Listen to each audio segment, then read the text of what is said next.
My dad called me at 11:47 on a Tuesday. He never calls during work hours. The first thing he said was, "Don't come to the house tonight." Naturally, I drove there anyway.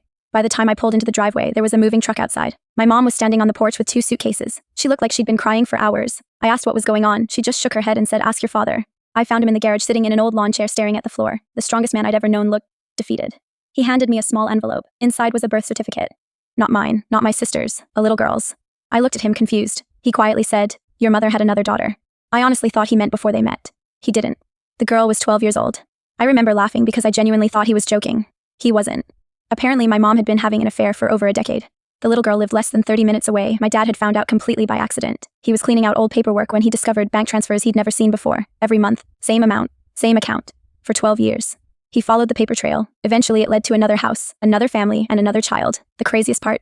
The girl's father had died the year before, which meant my mom had suddenly become responsible for supporting 2 households. That's why money had been disappearing. That's why she'd started working late. That's why every holiday somehow ended with her visiting friends. Everything finally made sense. I asked my dad if he'd confronted her. He nodded. Then he pulled out his phone and played me the security camera recording from our kitchen. She didn't apologize. She didn't cry. She didn't deny it. The first thing she said was, "I never thought you'd find out." That sentence broke him more than the affair ever could, because it meant she never planned to tell him. Not after 15 years. Not ever. The divorce was finalized 8 months later. My mom moved in with her other daughter. My sister and I met her eventually. None of this was her fault. She was just a kid caught in a lie she never asked to be part of. My dad kept the house, started traveling, made friends, started smiling again. Last month he introduced us to someone he'd been dating. I've never seen him this happy. Sometimes I think about that phone call. "Don't come to the house tonight." I'm really glad I ignored him, because that was the day our family fell apart. But it was also the day my dad finally got his life back.